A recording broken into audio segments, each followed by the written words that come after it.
Al final, todo va a recaer en la actitud de una persona. No estoy hablando de capacitación, sino de toma de conciencia. ¿Qué tanto ayuda la digitalización? Ayuda, pero no es ni mucho menos una panacea, es tan simplemente una herramienta. Estás diciendo que no viene por la vía de la digitalización. Definitivamente. Puede ser que en este momento no tengan esa cultura, pero es transformable. ¿Cuál ha sido tu cliente más retador? Se me vienen a la mente varios, pero prefiero... Nos vamos con el shock. Muy bien, perfecto. ¿Cuál es el beneficio que hay detrás de las certificaciones? La respuesta comercial te lo firman de que te va a ayudar a mejorar la competitividad de la empresa. Eso depende.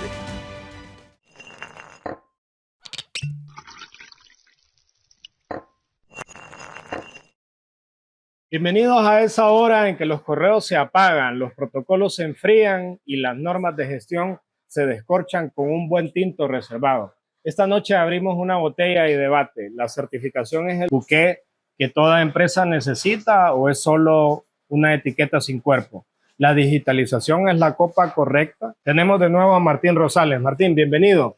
Buenas tardes, René. Gusto estar contigo. Un gusto, bienvenido de nuevo. Tal vez sí, para los que no vieron el episodio anterior donde estuviste con nosotros, te presentas y nos cuentas un poco de ti. ¿Cómo no? Martín Rosales, ya más de 30 años de experiencia en las empresas, tanto de tipo industrial, comercial, más de 25 años como gerente de operaciones de planta en una multinacional. Durante ese tiempo también apasionado de la docencia, en particular a nivel universitario, y me encanta este tema porque casi que lo he tomado como hobby, apoyar empresas en procesos de implementación de sistemas de gestión. Muy bien, magnífico. Sí, de hecho, en el capítulo anterior hablábamos que nos conocimos allá por el siglo pasado en procesos de certificación de una empresa local. Muy bien, pues nos vamos a la parte ya de degustar el tema. Y pues hablamos de certificación de sistemas de gestión. El más conocido es ISO 9001, pero es solo una opción en un abanico. Martín. Totalmente. De hecho, el mismo ISO 9001, que su primera edición fue allá por los años 80, ha variado casi en 3 diferentes versiones, muy diferentes. La norma de hoy, muy diferente a la que fue originalmente, menos exigencia de documentación, mayor énfasis en riesgos, que no era un elemento que estaba hace varias décadas. Y se incorpora, el elemento de riesgo se incorpora y se vuelve un elemento común, digamos, en casi todas las normativas. Todas las ISO, normativas, ¿no? ISO llevan el elemento de gestión, y diría que no solo de las normas ISO, casi todas las otras normas de gestión, aunque no sean de la ISO, se ha identificado como un elemento clave todo lo que es la gestión de riesgos. En un mundo incierto como el que vivimos hoy en día, poder anticipar y mitigar riesgos se vuelve fundamental. Y parte de todos esos cambios en lo que es las normativas ISO, pues también es el tema de que cada vez se vuelve menos técnica y más cultural, ¿verdad? Ese es un cambio muy, muy significativo en las normativas. Muy importante. Y entonces estamos hablando, Martín, de que cuando hablas de más cultural, ¿a qué nos referimos? ¿Cuáles son esos elementos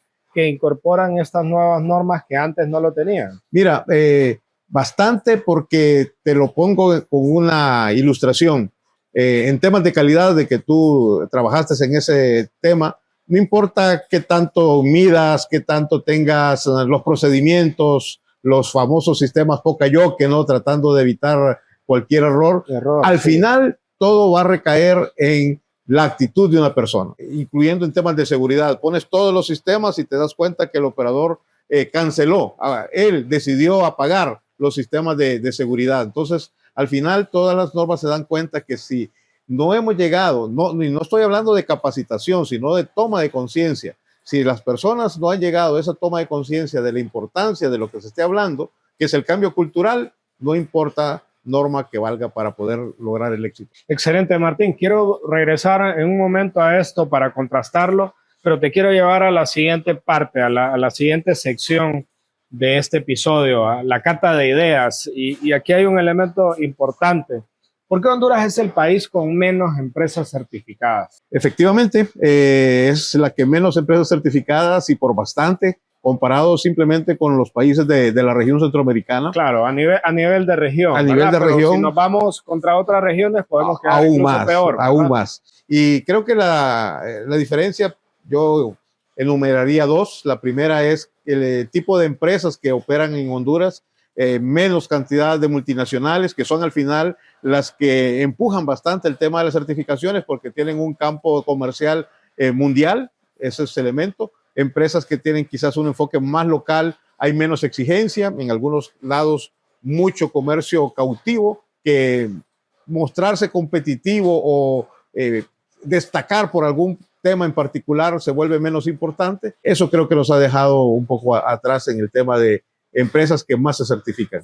Estamos hablando de que la baja presencia multinacional y regional hace que nuestras empresas locales tengan una visión más corta, una visión un poco más limitada, más estrecha. Es así, ¿no? Sí, la exigibilidad de ese tipo de entornos hace de que te exijan normas de cumplimiento en todo sentido, desde temas de seguridad, temas de compliance administrativo, y eso es lo que mueve a que las empresas busquen una certificación. El otro elemento importante es que al ser internacionales, transnacionales, ¿cómo confías en alguien que está fuera de tus fronteras? Entonces, un sistema certificable por terceros es la mano que buscan de apoyo para poder cubrir la ausencia ahí en sitio. Sí, sí. Entonces, hablando de esta falta de presencia de compañías que sí las hay sin duda y muy buenas, pero son pocas.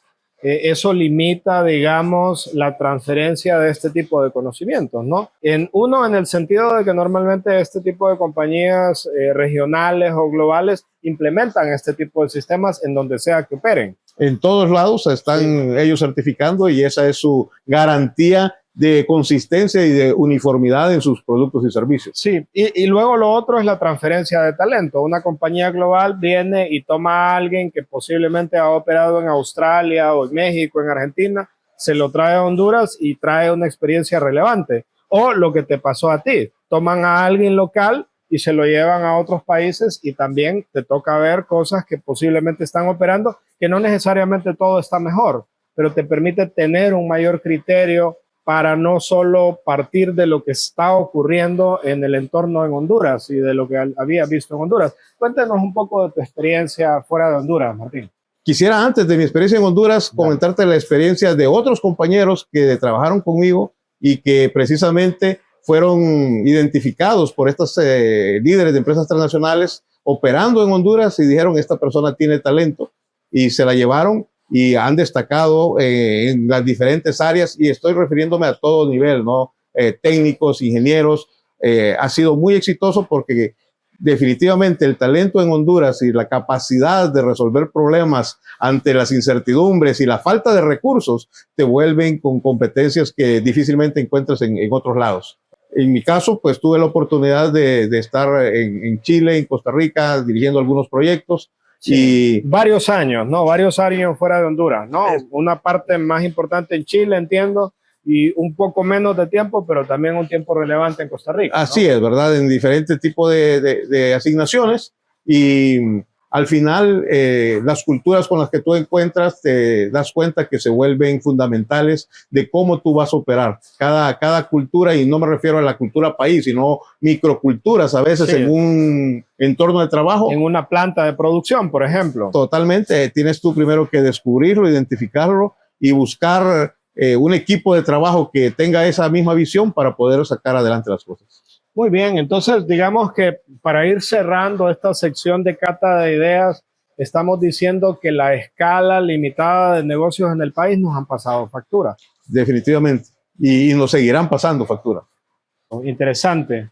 Vamos a la siguiente sección, Martín, si te parece. Vamos a hablar entonces ahora de preguntas con cuerpo. Aquí tengo algunas preguntas que nos han compartido algunas de las personas que nos ven y nos escuchan. Alex de San Salvador nos pregunta, ¿qué tanto ayuda la digitalización en la implementación de sistemas de gestión? Ayuda, pero no es ni mucho menos una panacea, es tan simplemente una herramienta. Entiendo lo que comentas, pero híjole, yo me retraigo a la época en la que me tocaba ahí en la computadora imprimir y se hablaba de procedimientos, se hablaba de manuales de calidad, se hablaba de instructivos. Había que trabajar incluso en aquellos software que en aquel entonces, no sé si recuerdas, por ejemplo, Microsoft Visio y eso. Y realmente era duro porque pues te llenabas de papel que eventualmente se convertía en papel mojado. Uno espera que la digitalización contribuya de manera significativa para subsanar esto. Me estás diciendo que no viene por la vía de la digitalización necesariamente, la subsanación. La digitalización te va a ayudar, va a facilitar, te va a reducir costos en todo ese proceso de implementación. Pero tú mencionabas ahorita el tema de los documentos y métodos instructivos. La misma norma ha ido dejando de lado muchos temas de documentación, ¿verdad? Cada vez la exigencia es mucho menos por ese lado. Pero obviamente que ayuda el tener digitalizado el control de documentos, la actualización automática, principalmente si tienes muchas unidades o muchas sucursales, es una manera mucho más fácil de poder tener ese control. Pero hay algo que no quita la digitalización, que es que tú conozcas tus procesos, por un lado, y que al final tengas tú el criterio. El criterio sigue siendo el rey. No va a haber un procedimiento tan detallado que te diga cada una de las posibles cosas que te pueden suceder en tu puesto de trabajo. Necesariamente va a llegar un momento en alguna situación que tienes que aplicar criterio. Si no has sido formado para tener criterio, para nada sirve todo lo demás. Volvemos entonces al tema de cultura que mencionabas hace rato, ¿no? Exacto, estamos hablando de la cultura. De la cultura, estamos hablando de que verdaderamente la persona que esté en el puesto se adueñe, que tenga un nivel de compromiso, y eso es parte de la cultura de ese microsistema, porque no estamos hablando de una cultura país, estamos hablando de la cultura dentro de un sitio de trabajo, ¿no? Que puede ser físico o ni siquiera eso, porque ahora se difumina con los trabajos virtuales y con todo esto, pero estás hablando de alguien que se adueñe y que tenga el compromiso para decir esto no está bien, hay que cambiarlo. Así es, sí, y eso es, para entenderlo mejor, no estamos hablando de capacitación, estamos hablando de toma de conciencia. Hay algunas normas, las que se han ido editando más reciente, han tenido el cuidado de tener capacitación, que obviamente siempre es necesario, pero de agregar un elemento adicional que es toma de conciencia. Y las últimas normas incluso te hablan así específicamente la necesidad de un cambio cultural, y empiezan ya a acuñarse nuevos términos en función de liderazgo, hablar de liderazgo ético, ¿verdad? Porque junto con todas estas normas técnicas, llamémoslas de calidad, seguridad, las últimas que son sobre el tema de lavado de activos, prevenir lavado de activos, el cumplimiento de controles internos, antisoborno, terminas que toca de nuevo la parte cultural, ¿verdad? Y tu ética. Y ese liderazgo, bajo esa perspectiva, se vuelve una necesidad. Y no necesariamente es que la persona venga ética, sino que se puede generar esa competencia de ser un líder ético. Muy bien. Me voy a salir de la línea. Tengo una pregunta que nos hacen aquí de Ciudad de Guatemala, pero antes de llegar a ella, ¿dónde arrancas ese camino para poder comenzar a generar ese tipo de competencias a nivel de cultura? ¿Dónde empieza? Mira, empieza desde la gente que tú contratas. Un correcto proceso de selección de personal. Es importante que ya tú vayas analizando desde ahí con la gente que te va a ayudar a contratar a estas personas, empezar a descubrir y a identificar ese tipo de comportamientos. Esa es algo que se nace ahí. Y segundo, tener programas bien sólidos que, como te decía, no solamente entrenen, sino que transmitan transformación, ¿verdad? Que busquen esa transformación de las personas. Y eso es lograble, ¿verdad? Muy bien, muy bien. Estamos hablando de que en esa etapa inicial, aun cuando no se tenga la cultura, se tienen que tener identificados elementos que identifiquen esa cultura a la que se desea llegar para poder comenzar el talento que se va adquirirlo en base a ese patrón deseable, que no necesariamente es el actual, pero que es hacia donde se desea llegar. Correcto, tú puedes hacer ese diagnóstico cultural. De hecho, hay una norma de ISO también que precisamente te guía en cómo hacer un diagnóstico cultural de tu empresa, y eso ya te da orientaciones por dónde debe de ir. Y como te decía, las personas que ya están, puede ser que en este momento no tengan esa cultura que tú aspiras tener, pero es transformable. Si se hacen los programas correctos, es posible de que se llegue a caminar para una transformación de tu personal. Pero en algún momento tendrás que tomar decisiones con esta gente, ¿verdad? Porque no los vas a obligar, no les vas a poder torcer el brazo en un tema de un cambio cultural. Y entendería que son procesos de mediano y largo plazo, no es algo que vas a lograr en un corto plazo. No, una cultura tardará mínimo 2-3 años para hacer un cambio sostenible cultural. Muy bien, el tema de los beneficios de una certificación han sido muy cuestionables. Martín y José de Ciudad de Guatemala nos pregunta ¿cuál es el beneficio que hay detrás de las certificaciones? La respuesta comercial de los que se dedican en vender certificaciones o la asesoría en este tipo de programas te lo firman de que te va a ayudar a mejorar la competitividad de la empresa. Eso depende. Depende si realmente hay clientes que te lo están requiriendo. De lo contrario, el hecho de que certifiques por certificar puede no llegar a significar nada. Y eso también ha sido parte de desencanto de muchas empresas que certificaron en su momento, pero no revalidaron sus certificaciones después. Sí. Sin embargo, el principal beneficio como tal no es tanto la certificación, sino el sistema que tú has construido para lograr esa certificación. La verdadera valía es el sistema que tú has construido y lo que hablábamos recién, el cambio cultural que tú has logrado llevar a cabo. Sí, entendería yo que el irte recertificando, porque para los que no saben, estos sistemas exigen evaluaciones periódicas y eso te va obligando a crear consistencia, ¿no?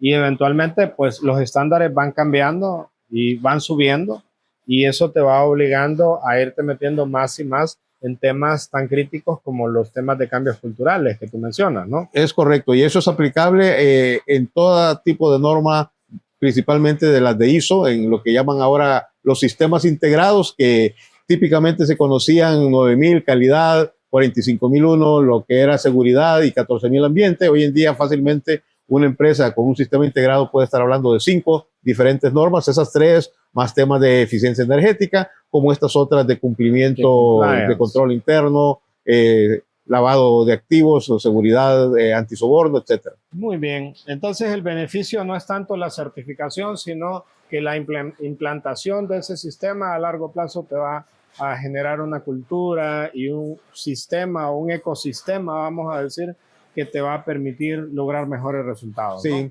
Yo normalmente ilustro eso cuando estoy con estudiantes y les hago regularmente esta pregunta. ¿Usted está acá en este curso y en esta carrera porque quiere aprender o porque quiere el título? Regularmente te dicen porque quieren aprender, pero cuando ya profundizas un poco más en la pregunta, te das cuenta que lo que tienen en la cabeza es el título, ¿verdad? Y está bien, el título lo logran, dependerá del lugar donde estudien, puede ser más fácil o más difícil, pero si la persona realmente no ha aprendido, él va a conseguir quizás su trabajo por el título que lo va a promover, pero va a durar un corto plazo en esa empresa, ¿verdad? Porque lo que va a tener realmente valor es el conocimiento y la forma en cómo esa persona se desempeña, lo cual no necesariamente va ligado con un título. Muy bien, una pregunta más que nos hacen de aquí de San Pedro Sula, Juan, es ¿se reducen los costos en una certificación?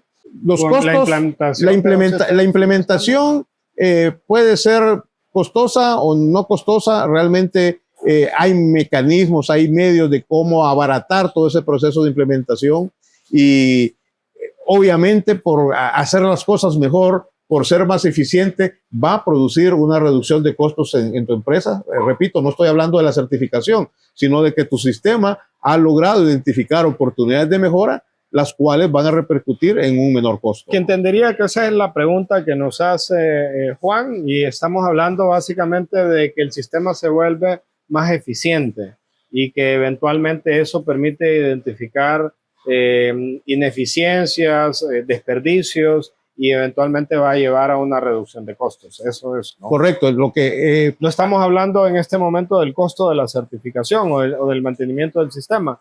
Estamos hablando del beneficio del sistema para la empresa. Obviamente te va a ayudar en ser más eficiente y eso va a repercutir en tus costos, ¿verdad? Menores desperdicios, mayor velocidad en hacer las cosas. Las normativas, para tomar la base de ISO 9000, no te identifica una metodología particular para proyectos de mejora o de reducción de costos. Pero lo que sí te va a ayudar es que una vez que tú decides por una metodología, el sistema te lo va a sistematizar, valga ahí la redundancia del término, para que sea eso consistente y no sea lo que decimos en buen lenguaje popular, una llamarada de tusa, ¿no? sea, un programa que se lanzó y solo fue un evento el que se llegó a realizar. Un verdadero sistema es eso, ¿no? De que eso se mantenga, sea permanente en la compañía y es más, ir creciendo por esa vía. Entonces, la metodología que tú utilices va a ser implementada, va a ser apropiada, se va a generar parte de la cultura y ahí es donde van a venir los beneficios de reducción de costos operativos para la empresa. Muy bien, perfecto, Martín. Nos vamos moviendo a la siguiente sección y aquí nos vamos a entre tragos y tramas, ¿verdad? Así que si no conoces la metodología en esta parte, te voy a hacer algunas preguntas y si no las contestas, te vas al shot de vino, ¿verdad? Bueno, y si está muy dura la pregunta, te podemos conseguir algún mezcal por ahí, ¿verdad? Esperemos que dure la copa entonces. Muy bien, perfecto. La primera sería eficiencia. Es algo que se logra, ya lo habíamos hablado, pero la creatividad también es algo que se alcanza a través de estos sistemas. Mira, el propósito del sistema es el cumplimiento, básicamente, ¿verdad? No el tema creativo, pero no te lo anula. Tiene espacio para creatividad, innovación, la normativa, pero no es ese el principal móvil. El principal móvil es asegurar el cumplimiento. Muy bien, perfecto. ¿Cuál ha sido tu cliente más retador? Se me vienen a la mente varios, pero prefiero Nos vamos con el shot. Muy bien, perfecto. Vamos con el shot entonces. Vamos a la siguiente. Hablamos de que hay un espacio para la innovación. ¿Qué hay del otro lado con el tema de las evaluaciones? ¿Deberían ser auditorías continuas, auditorías anuales? ¿Cómo debería de moverse este tema? Cada una tiene su beneficio, pero igual que en la parte académica, lo que más se trata de llegar con el estudiante es en la evaluación continua, ¿no? De nada sirve que te des cuenta de que algo está mal a los 6 meses. Han pasado varios meses con problemas, con fallos que el cliente posiblemente ya los empezó a resentir. Entonces, las auditorías continuas, yo opto incluso por auditorías casi semanales, obviamente incorporadas en el día a día, pero eso es lo que nos puede alertar con suficiente antelación que algo se nos está saliendo de las manos. Otra pregunta, ¿hay alguna industria a la que tú decidieras no entrarle por la complejidad de la misma, especialmente en nuestro medio? La verdad de que todas las industrias pueden traer un reto en particular, ¿verdad? Así de que no, serían nuevos retos, posiblemente tocaría conocer un poco más y dedicarle más tiempo a prepararme sobre un rubro que desconozca, pero todos son bienvenidos. Todos son bienvenidos y en el fondo la norma es precisamente genérica en ese sentido, ¿no? El espíritu de la norma es muy genérica, que precisamente está hecho para que no importa qué tipo de empresa sea, tú puedas guiar para un sistema de gestión aplicable. Muy bien, perfecto. Entonces no hubo shot adicional. No hubo shot adicional. Vamos a la siguiente sección. Tips que pegan, ¿sí? Construir confianza en el proceso de certificar. Martín, ¿qué puedes decir al respecto? Esa es la clave, ¿verdad? O sea, mencionaba recién que el propósito era cumplir, pero el propósito detrás de ese cumplimiento es crear confianza. Crear confianza no solamente para tus clientes, que es lo que dice, por ejemplo, ISO 9001, pero también es crear confianzas al interior de tu compañía. Muy bien, estamos hablando que en un comercio global donde mi compañía es poco conocida o totalmente desconocida, esto equivale a cuando voy conduciendo en un pueblo donde nadie me conoce, me para un policía y me pide una licencia y yo le puedo mostrar que tengo una licencia para conducir.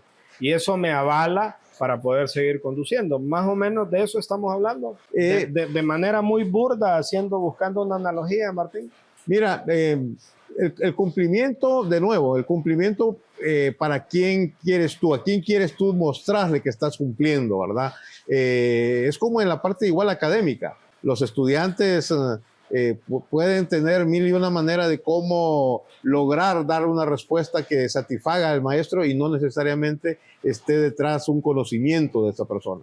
Yo insisto de nuevo, por eso decía, el tema de la certificación sí va a tener su lugar, tiene su lugar, su beneficio. Pero hay que ir más allá. Pero hay que ir más allá. Realmente estás conociendo tus procesos, realmente estás mejorando y creciendo hacia el interior de conocer y tener bien controlados los procesos en general y no necesariamente porque el auditor te va a encontrar algo que está mal colocado. En la analogía que yo hacía o usaba, lo que me estás diciendo es tener la licencia es bueno, pero no basta con ello, hay que aprender a manejar bien. Claro, porque si no, la licencia no te va a servir, te vas a terminar. Si fuera así, René, no tuviéramos accidentes de tránsito en nuestras ciudades. Claro. Y todos, te aseguro, todos los que han cometido tránsito han tenido o tienen vigente su licencia. Claro que sí. Sí, conozco casos ahí que todavía están pendientes de sacar la licencia y siguen con los exámenes porque no pasan la parte de estacionamiento, dicen. Perfecto. Martín, hablamos del tema de digitalización y de todo esto de crear procedimientos. ¿Cuál debe ser el criterio o el camino realmente para poder lograr o alcanzar el balance adecuado y hacer que esto funcione? Porque lo dijimos, uno puede llegar a un nivel de detalle pues casi infinito en cuanto a qué documentar. Se supone que la digitalización ayuda, pero ¿cuál es el camino para lograr ese balance? Mira, la respuesta a eso son las personas que van a usar los documentos. Los documentos o los procedimientos no se hacen para el que los está escribiendo, se hacen para quien los va a leer y a utilizar. Ellos son los que van a dar la pauta. De hecho, es algo que está definido en la norma. En la medida de que la actividad sea compleja o que las competencias de las personas que están ejecutando sean tales o cuales, en esa medida el procedimiento se vuelve más extenso, más detallado o más simple, ¿verdad? Entonces, la respuesta a eso te la dan las personas que van a ejecutar esos sistemas. Muy bien. ¿Algún tip adicional que tú quisieras dar pensando en empresarios que están considerando o analizando temas de certificación?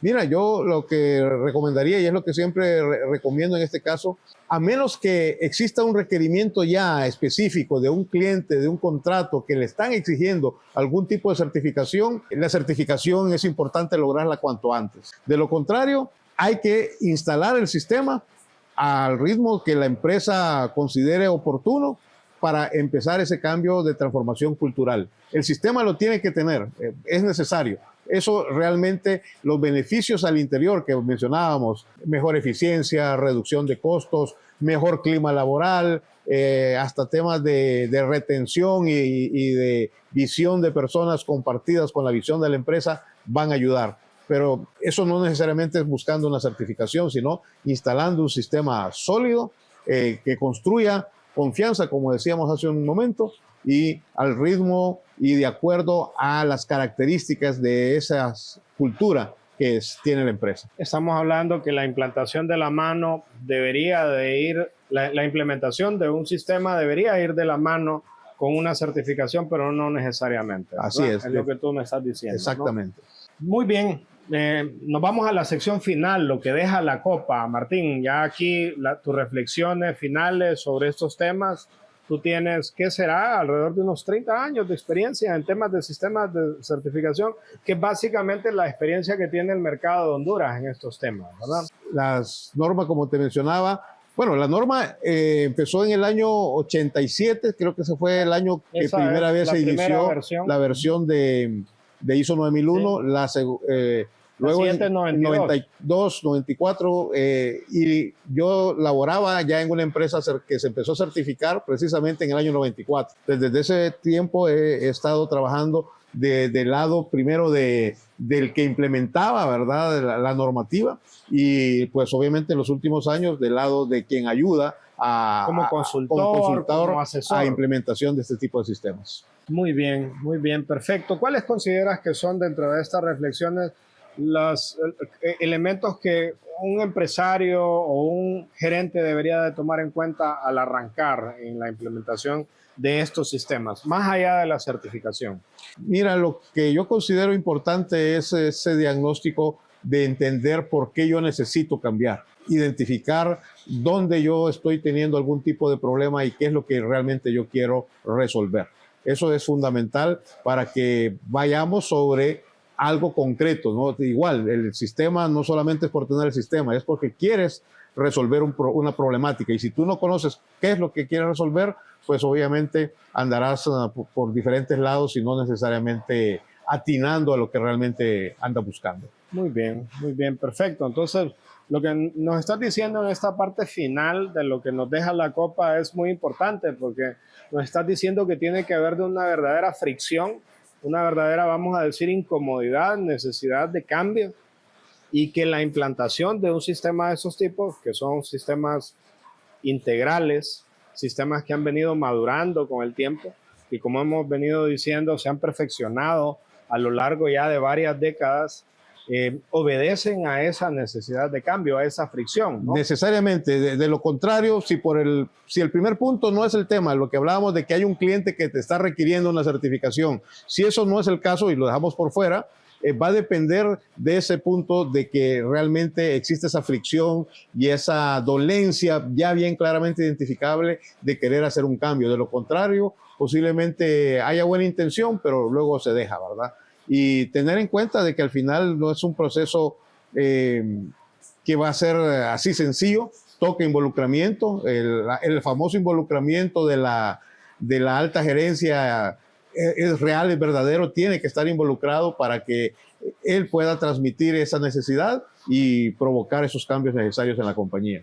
Muy bien, perfecto, pues vamos cerrando. Entre sorbo y sorbo hemos ido descorchando este tema y hemos ido analizando todo lo que tiene que ver con las certificaciones y con aquellos que han logrado certificarse sin derramar prestigio y logrando el balance adecuado y la implantación de esos sistemas correctos. Martín, muchas gracias por acompañarnos. Un gusto, René. Un gusto, feliz noche, gracias a todos. Dennos like, síganos y nos vemos en el siguiente episodio. Muchas gracias. Hasta luego. Un gusto, René. Encantado, Martín, un gusto.